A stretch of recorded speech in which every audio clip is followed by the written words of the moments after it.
But I believe that he's going to be aggressive tonight. I don't think he's going to go back to fighting the technical fight that he fought when he fought Hamed.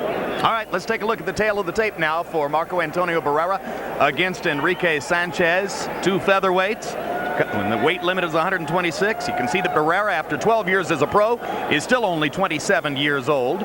1-inch height advantage for Sanchez, 1-inch reach advantage on the other hand for Barrera. Sanchez weighed in 1 pound under the limit tonight unofficially. Barrera's 3 pounds heavier, 132 to 129. Sanchez has a history of both giving and receiving headbutts. Harold Letterman, what's the significance of that for Barrera? Okay, Jim, what it means is that Marco Antonio Barrera has to get off to a big early lead because Enrique Sanchez in his last fight was involved in a decision that was caused by an accidental headbutt. So Marco Antonio Barrera must get off early and fast because after 4 rounds on a cut caused by an accidental headbutt, we go to the scorecards to determine a winner. Jim. All right, you saw the rules. Now here's a look at Sanchez as he enters the ring. Jim, you may remember that Sanchez fought on the undercard of that memorable Barrera-Morales fight a year and a half ago. He says that after the fight, he went up and sat in the balcony, and when the result was announced, if he could have found something to throw, he would have thrown something down at the ring just as all the other fans were doing. Indeed, he was rooting for Barrera despite the fact that they were both reared in Mexico City. He beat Barrera in their last fight as amateurs, and in the 12 years since, it was Marco Antonio Barrera who went on to become a professional star, while Sanchez, by his description, got a slow start in his career due to family problems. Here's a closer look. You have to remember when they fought as amateurs, there was a 2-year difference in their ages, as there is now, and that's significant when you're a teenager.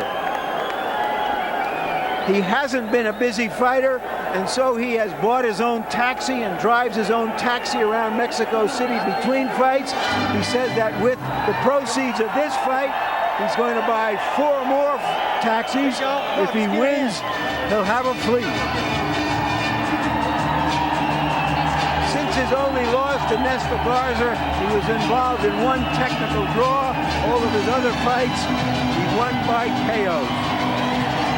And now, next to enter, one of the most intelligent, one of the classiest, one of the best fighters in our sport, Marco Antonio Barrera.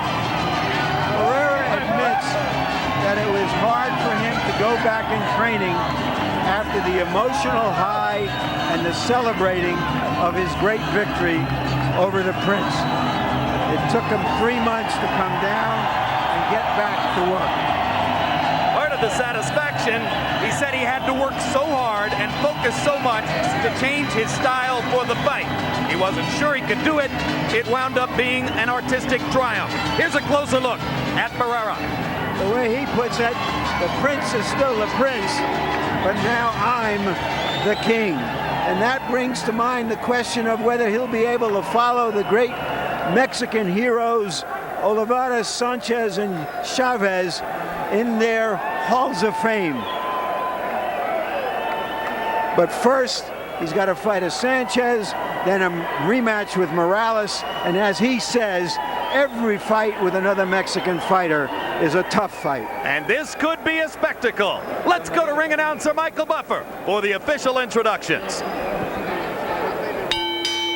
Ladies and gentlemen, Forum Boxing in association with America presents the Reno Hilton, the Lawler Events Center, and your undefeated king of beer, Budweiser, present 12 rounds of boxing for the People's Featherweight World Championship.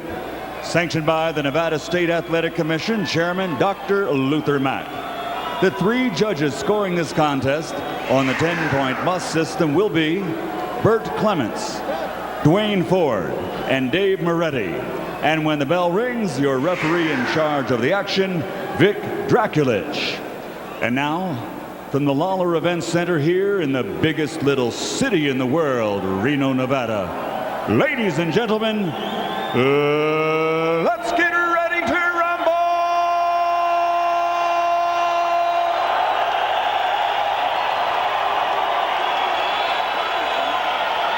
Introducing first, fighting out of the blue corner, wearing blue trimmed with silver, and weighing 125 pounds. He has an outstanding professional record, 28 victories, including 21 knockouts with only 1 loss and 2 draws. From Mexico City, ladies and gentlemen, here is Enrique El Sudo de Oro Sanchez.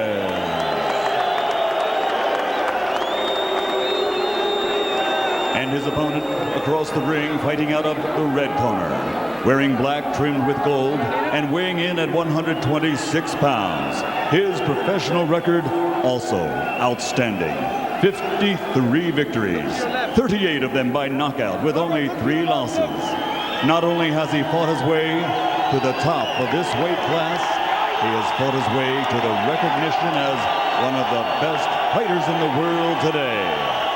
Damas y caballeros, de Ciudad de Mexico, presenting the 2-time world champion, the reigning people's featherweight champion, the baby face assassin, Marco Antonio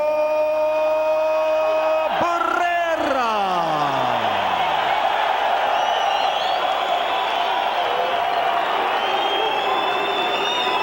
Segundo jefe solamente. That's too high, okay? Watch. Segundo jefe solamente. Segundo jefe. All right, gentlemen, you received your instructions in the dressing room. At this time, are there any questions? Any questions, Chief seconds?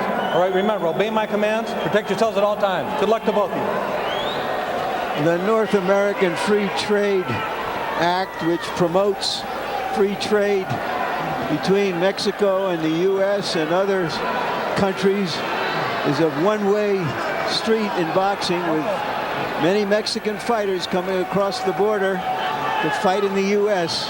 And here you see 2 of the best.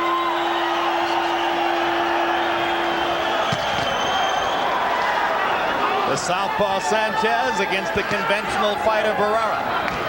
You know, one thing Barrera does a very beautiful, he counters with a jab. I guess having fought a few southpaws recently, he's learned to fight them pretty good. And most guys that fight southpaws forget to use the left jab. They depend on strictly right hands, because that's the standard in the industry. But he uses his left jab very effectively. He waits for the southpaw to throw the right jab and counters over it with his own. Correct. Yes, he works very well off of the southpaw's jabs when they jab. He does a lot of different things. Sanchez lands a counter right. Barrera, in addition to the counter left jab that Emmanuel just described to you, has a sizzling left again. There you go. Countering over the top of the right. Double left hook to the body by Barrera. And his body and balance position is unbelievable. Just a pro. A seasoned pro, I guess he turned pro at 15. Yep. 27 years old. And you know, to prove the dictum that styles make fights, Barrera is so good and so adjustable that you wonder who could beat him. But in 2 fights against Junior Jones, he lost twice. Knocked out once, decision the second time. To this day, Barrera's bewildered as to how it is that he could have lost twice to Junior Jones, because he figures, I'm smart enough, I'm adjustable enough, I'd beat anyone the second time. But that's once again styles. Styles make fights. Certain fighters will always give other fighters problems, much like Kenny Norton was always a problem with Muhammad Ali. And Roberto Duran. Roberto Duran had so much problems with Thomas Hearns, but nevertheless, the big guys, he fought Iran Barkley, and he just walked to them easy. But it's just a certain style of maybe rhythm or chemistry between certain guys that is effective. Enrique Sanchez, since his last fight, fired longtime trainer Nacho Beristain, one of the better-known Mexican trainers, and has a new trainer named Antonio Jimenez. Now, you know, at this stage of your career, 12 years in as a pro, you're fighting for the first time with a new trainer. That's always an interesting adjustment. It's a big adjustment, especially going in with a fighter like Barrera. But evidently, he felt that he had to do something different. Well, he got butted and cut in his last fight against Carlos Contreras, and in a way, the butt prevented a loss because he was trailing at the time when it happened, and maybe he felt as though if he was losing to somebody like Contreras, he needed a change. Well, I would say this much, regardless of who's training, I think Sanchez is fighting a very beautiful fight. Sanchez coming out trying to make a statement with the right jab in the first round. Barrera has had his moments also. Good competitive round one of what should be an excellent fight. And in both corners where they speak Spanish, our interpreter is Ray Torres. You got to be real lively. Make sure you come in with that jab. That jab is important. You got to throw that jab so he doesn't come in. You move to your right a little bit. You know what to do with the southpaws.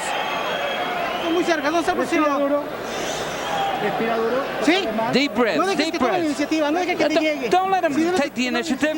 You go first. You got to jab him. Don't let him come in. Make sure that There's Barrera fighting in his relatively measured style. Left to the head, left to the body.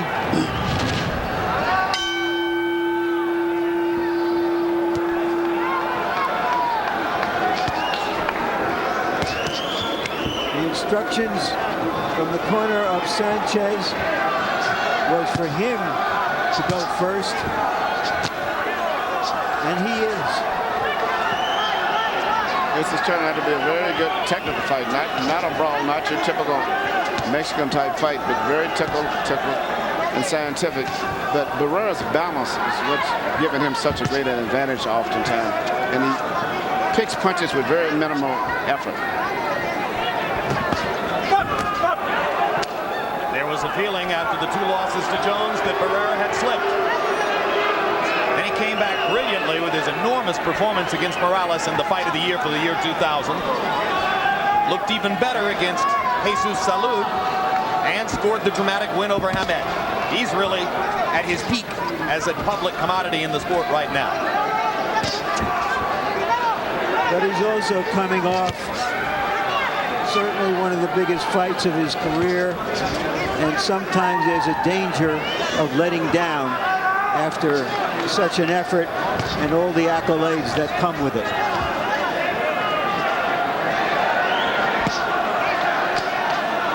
Barrera's trying to do a very interesting thing, Manny.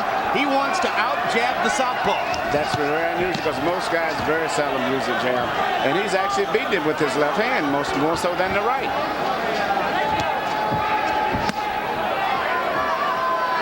That's, once again, good balance. He can shoot a body punch and pull back before the guy can even retaliate.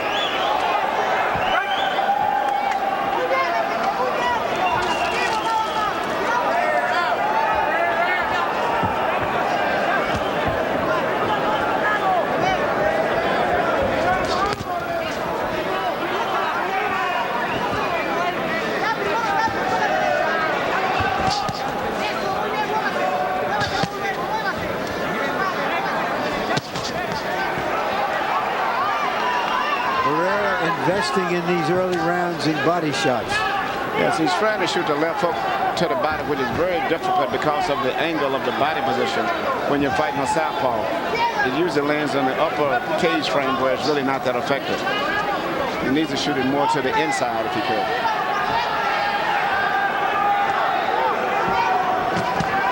That was a good left uppercut. And the right uppercut. Left hook to the body, all by Barrera. Sanchez hasn't yet been able to muster the accuracy to take Barrera out of his plan. Big left hook upstairs by Marco Antonio, and he drives Sanchez into the ropes.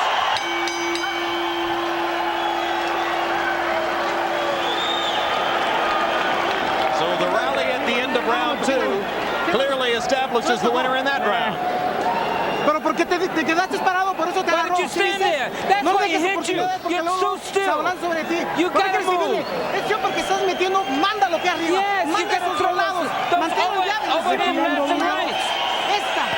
Come on, I want you to use the left hand. One and let it go. You gotta jab and then throw that left hand. Don't just stand there. That's why he hit you. Okay, veo lo que está haciendo. You gotta be smart. Come on. Put your hands up and... Here comes the exclamation point on that round. Beautiful right hand after ducking the left hand of Sanchez. World-class stuff from a world-class fighter. CompuBox numbers in round 2. Barrera landed 20 punches. 18 of those connects were power shots. Sanchez landing only 8. He only landed 7 in the first round. Sanchez needs to land more punches if he's going to take Barrera out of his rhythm. Once again, Barrera's actually doing the boxing most. He's working a lot with his jab.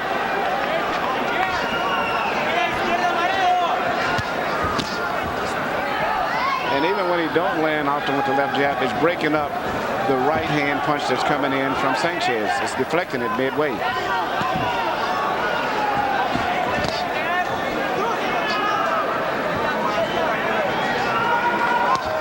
Seated at ringside, across from us, Oscar De La Hoya, here this evening because the former Olympic fighter, down goes Sanchez on a brilliant right hand. Classic move when you're fighting a southpaw. A half a step when he shoots the jab and shoots your right hand. Just enough to make him lose his balance for 1 split second. Vic Draculich wipes Sanchez's gloves, and Barrera will take a look to see how much damage has been done. Suddenly Sanchez's head is cleared up. Barrera goes right back to boxing. Very relaxed, very patient, very balanced, and always in great position. Should be defensive and offensive. This is clinical. This is just a clinic. This is a destruction of a pretty good fighter by a guy who has risen to a new level in his career. And this Sanchez is looking good himself. He's doing everything proper, except he's in there with a fantastic fighter tonight. Now, Larry talked about the potential for letdown. The other potential is that your confidence soars and you get even better.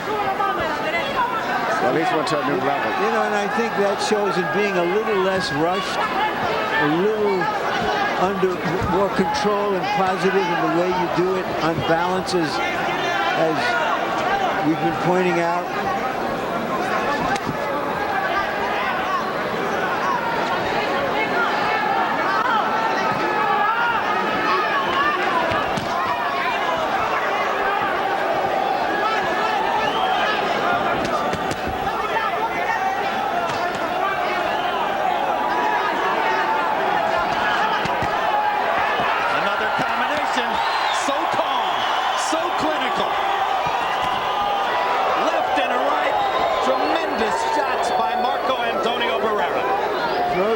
Barrera steps aside, plays one, moves out again. He's doing so many things. He may do it out of shuffle next. It wouldn't surprise me. That would surprise me.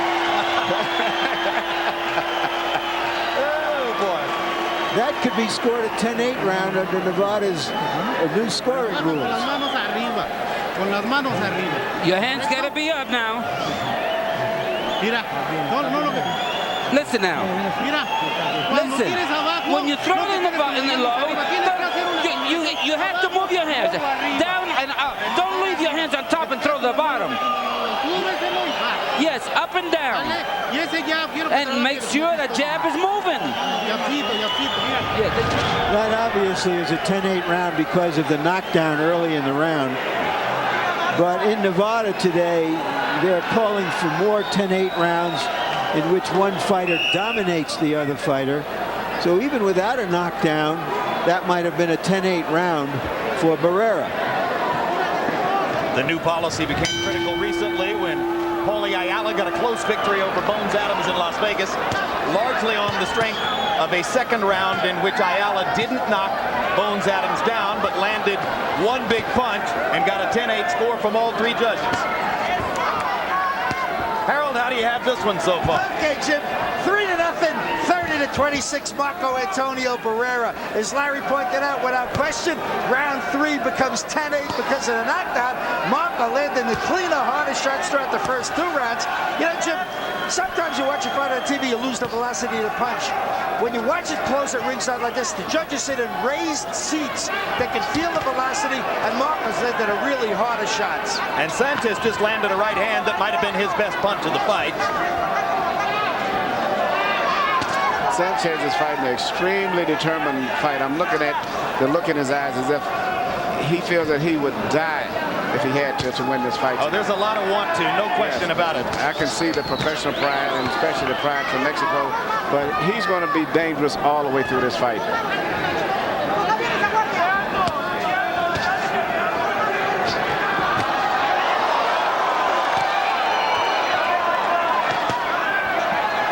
Once again, Barrera with heavier punches starts to back Sanchez up.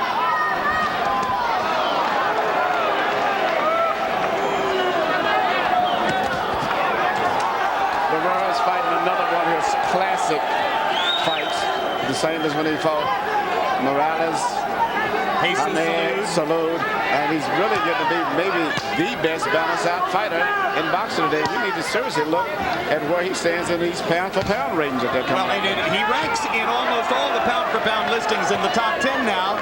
The question is, can he move into the top 5? Well, from what I can see tonight, he's definitely on his way right now. I've been very impressed because the quality of guys he's been beating so impressively recently. Well, the blood now coming out of Sanchez's mouth. You know, the top pound-for-pound fight is generally thought to be, you know, Trinidad, Mosley, Jones, De La Hoya, Hopkins, Mayweather, with Barrera falling in right behind them. But if he fights another fight or two like this, he's going to crash the top 5. And especially he's fighting quality fighters that he's beating too. You know, I was amazed when he fought Hamir how physically strong he has become in the last few years. Even though he was moving up from 122, he was physically stronger than a man who'd been fighting at 126 and actually physically manhandling him. Oh, what a left hook. What a left hook. And Sanchez goes down as a delayed reaction from the sensational left hook by Barrera. So perfectly thrown. So unbalanced. Unbelievable. That was a very smart thing that Sanchez did. He instantly realized he was hurt, and rather than expose himself to another barrage, he took a knee. But he got another 10-8 round against him. Well, but he survived.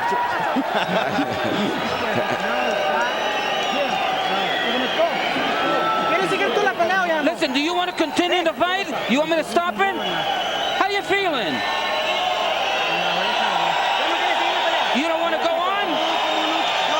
All right. Yes, I want to go on. Okay. You want to go or not? I need to know.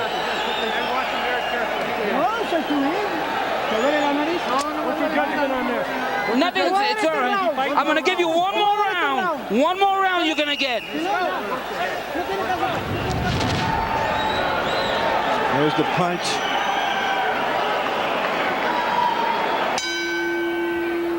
You saw it was like a delayed parachute that opened, and you heard what was going on in the corner. They don't want to see their fighter take a really bad licking. But Barrera is shooting a very unusual amount of left-hand punches for a right-hander to be fighting a southpaw, and it's very effective. In fact, to me, that's been the nucleus of his attack tonight. Has been the busy left hand that everything else is working off of. It's his vision, it's his timing, it's his technical brilliance, it's his determination to make it work regardless of what might stand up against it. I wish I could get him up to 150 pounds and throw him right in the midst of the welterweights and junior middleweights. Wouldn't that be great? Interesting. Yeah, Shane Mosley, Trinidad, De La Hoya, Marcos Antonio Barrera, all the same weight. Figure into that mix, huh? Yeah, he's just really out of place as a featherweight now. He's in a class by himself now. So Sanchez fighting to try to stay in the fight after his cornerman told him they'd give him one more round.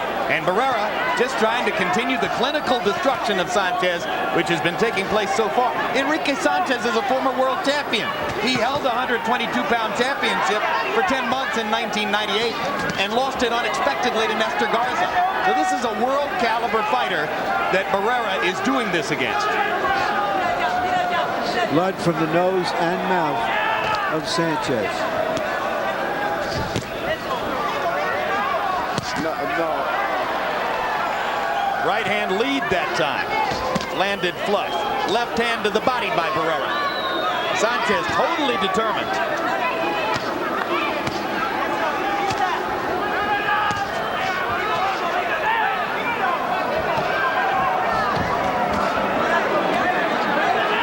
Spirited effort by Sanchez to turn the tide a little bit. Something happened earlier in this round. I saw something happen to the face of Barrera that maybe seemed like he suffered some kind of temporary injury. I noticed that when he threw a left-hand punch and seemingly he flinched, and he's backed off a lot since then for a moment to regroup. As though he hurt a hand? Something happened, I believe. He's had to regroup for a moment. He's all right now. A little bit better. He's okay. Manny, he's doing fine. This is a terrible beating that Sanchez is absorbing, and they might stop the fight in the corner after this round. Body and head. Awesome display of talent.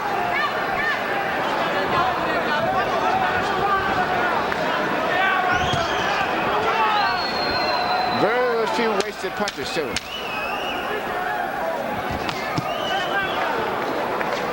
Now, he's not a guy who goes out and throws 70, 80 punches around. Doesn't have to. He makes his punches count. As he did in the fight with Morales. And Ahmed. And salute. There you go.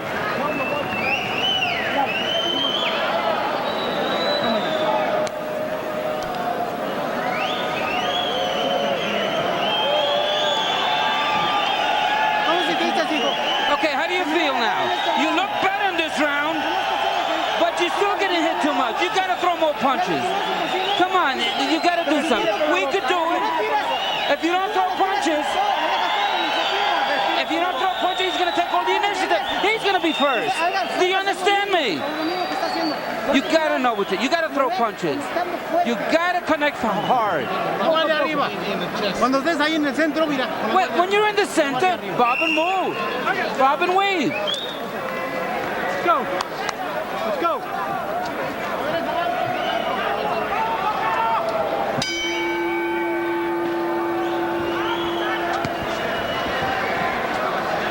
As round 6 begins, you heard the action in Sanchez's corner. Let's see if Enrique can respond by throwing more punches. The real job is to try to land more. Because we've been talking about Barrera's offense, and for obvious reasons, but CompuBox wizards Logan Hobson and Bob Canobio point out, what about the defense? Sanchez only landing 15% of his punches so far. And what's beautiful about the defense of Barrera is when he blocks punches or protects himself, he does it with such little effort that he's always in position to punch back right away. He doesn't do too much excessive movement at all when he defends himself.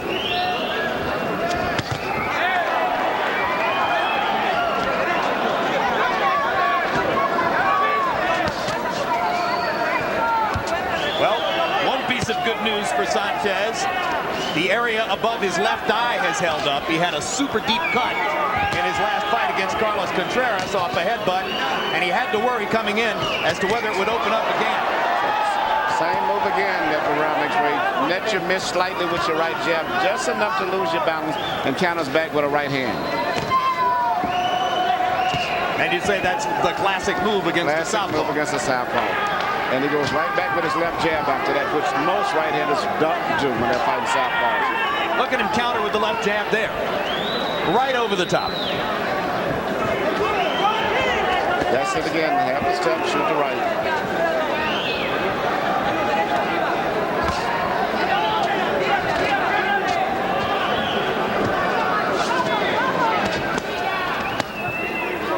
Sanchez getting to the body, but having to reach on those shots to do so. Meanwhile, Barrera steps inside to land his punches, so there's a bigger effect. He changed up. Instead of throwing the right hand straight this time, he threw the right hand around as a hook mounting. So it's causing Sanchez confusion of trying to anticipate which way the punches are going to come. Now he's jabbing to the inside. Instead of jabbing over the shoulder, he's jabbing between his right hand now. And there's the right hand counter again.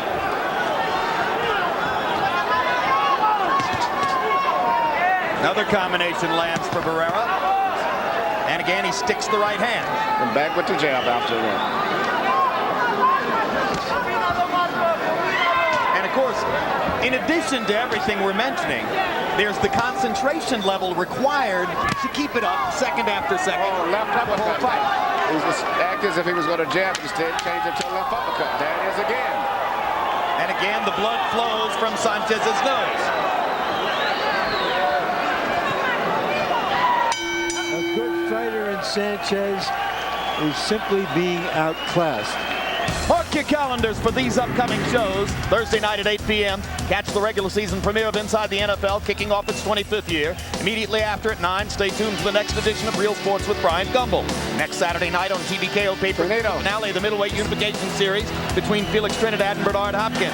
And a week later, Fernando Vargas takes on Shibata Flores for a vacant 154-pound world title. HBO, the heart and soul of boxing. Sports of the 20th Century returns this November with OJ, a study in black and white. And they have just stopped the fight. I think it was a good stoppage. Did it come out of Sanchez's corner? I was doing like a promo. Sanchez's corner. Too often we've seen a corner that was too brave. They don't want to ruin the fighter. They did the right thing. They had made up their mind before the round had ended. I could see that they were going to stop the fight. And they stopped the fight in the face of, just to repeat what we've said all along, a brilliant, dominant, technical performance by a guy who just seems, at this relatively advanced stage of his career, to be getting better and better and better. I don't see how they can keep him out of the top 5 of the pound for pound right now, especially when you consider the quality of opponents he's fought.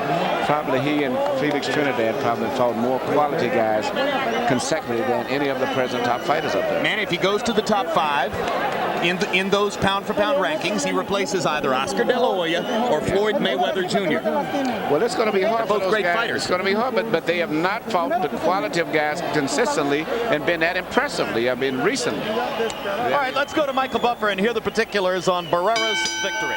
Ladies and gentlemen, referee Vic Drakulich calls a halt to the bout following encouragement from Enrique Sanchez's corner.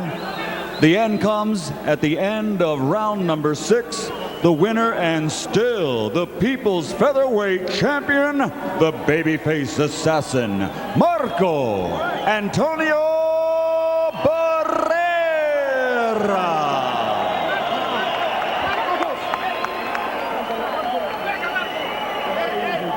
And now let's take a look at a CompuBox statistical profile of Barrera's great performance, landing nearly 3 times as many punches, throwing 43 more punches, 38% connect rate, pretty good, against a 15% connect rate, very low for a quality fighter like Sanchez. So offensive and defensive brilliance by Barrera reflected there.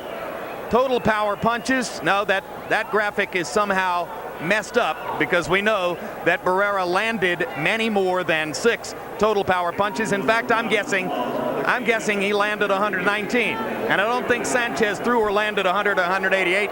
Somehow we messed up that last graphic, but that's okay. We were on the fly. You saw what you saw. You know what happened. Let's go to Larry Merchant in the ring. Thank you, Jim. Congratulations, Marco Antonio.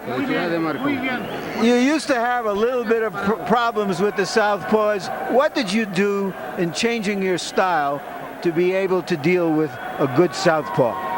Antes tenías problema con los izquierdos. ¿Qué hiciste para cambiar tu estilo que hoy no tienes problema con ellos? Bueno, estuvimos haciendo un trabajo muy fuerte. Gracias a Dios nos ayudó la pelea que hicimos con Nasir Hamed. Así que ya veníamos arrastrando un trabajo con los peleadores zurdos y pues bueno, gracias a Dios todo salió bien. We did a great job in the gym, and what helped us also, the fight with Hamed, that improved us to fight with the southpaws. How did that improve you? ¿Cómo te ayudó esa pelea con Hamed? Bueno, me ayudó mucho, me enseñó que sí sabía yo boxear. Bueno, y si no lo sé, más o menos lo intento y creo que vamos a empezar a hacerlo. Well, it made me realize that I know how to box, and then that's what I'm doing now. I outbox him, and now I am boxing these other guys. So have you made almost a complete transformation from your earlier skills as a brawler into becoming now a boxer puncher? Ha hecho tú una transformación, un cambio, como eres tú, bien agresivo, aguerrido, ahora un boxeador más fino. Bueno, lo que pasa es que comentaba con el señor Ricardo Maldonado, me decía el boxeador que boxea y recibe menos golpes dura más años en el boxeo y esperemos que tú boxeando podamos seguir trabajando 10 años más. Yeah, just like my manager Ricardo Maldonado has said, the fighter that boxes get hits less. So if I box and get hit less, I'll be around for another 10 years. Well, that would be good for all of us. Now let's take a look at the future. Is your next fight going to be the rematch with Morales, or do you want to fight another fight before that? Si tú estás por ahí 10 años más, va a ser bueno para todos nosotros, pero vamos a mirar el futuro ahora. ¿Qué es lo que tú quieres hacer? ¿Una revancha con Morales o con quién más quieres pelear? Bueno, la verdad yo siempre he peleado con los que la gente me dice y el señor Ricardo es el que ahorita pues sí tendría la última palabra. I fight anybody who's around. Ricardo Maldonado guides my career, and whoever he puts in front of me, that's who I'll fight. We know that. Do you want to fight the rematch with Morales, which we understand might take place next April or May? Nosotros sabemos que él es que maneja tu carrera, pero ¿con quién tú quieres pelear? ¿Quieres tú la revancha con Morales que se puede hacer el próximo mayo? Bueno, a mí me encantaría no pensar que sería la revancha, sino como darle un regalo a toda la gente, a todos los televidentes que les gusta el boxeo y solo por ellos la pelearía y bueno, ahí ya no diríamos la frase que le dijimos a HBO cuando yo peleé con él. Yes, a rematch would be an ideal, and I'm not going to consider it a rematch. I'm going to consider it a gift to the boxing public because actually I believe I won that fight, and I'm going to change that phase that I made that one time a comment about HBO. It wasn't as good as you thought he was. All right, well then if we think you're better than we thought you were before, describe what happened in the two knockdowns as we show them on our monitor. Descríbenos lo que pasó en los dos knockdowns mientras lo están mirando en el monitor. Bueno, ahí fue donde estábamos esperando su derecha y lo golpeamos como trabajamos en las manoplas. That was a counter right hand as we practice in the gym. Mi entrenador Sendai Tanaka es el que lleva esa labor, con él estuve entrenando todo el tiempo. So you're becoming more of a counterpuncher. Ahora vas a ser un counterpuncher hoy en día. Pues es lo que vamos a intentar hacer, estamos poniendo muchas ganas y pues se ve que todo está saliendo bien. Yeah, I'm becoming more of a counterpuncher. That's what we're going to do, and you see. All right, now in the fourth round, describe what happened here. It seemed that he had a delayed reaction to that left hand. Descríbenos lo que pasó porque parece que tuvo una reacción dilatada cuando le pegaste. Sí, yo le di el golpe, entonces le agarré como que se quedó parando. Y yo lo que dije pues es sí sobre él como todo mexicano. Yeah. Yes, it was a delayed reaction. I hit him. He stood still, but you know he knows that like a true Mexican, we both were fantastic. Thank you very much for another great performance, and we hope to see you again soon, Marco Antonio. And just one word to you, Jim. We understand from the corner of Enrique Sanchez that he may have suffered a busted eardrum earlier in the fight. All right, thank you very much, Larry, and thanks to Marco Antonio Barrera for his time. Let's quickly take a look, because we were in a promotion at the time at how the stoppage in the fight took place. Here's the scene in Sanchez's corner at the moment when his handlers decided that enough punishment had been dealt out and there was no particular reason for him to attempt to continue in a fight in which he, an excellent fighter, was being outclassed by one of the real superstars of the sport. Manny, I love to talk to you at moments like this because you're not only a legendary trainer, but you're a legendary manager as well. So play manager for me now. The two huge fights on Marco Antonio Barrera's horizon would be a rematch with Prince Naseem Hamed and a rematch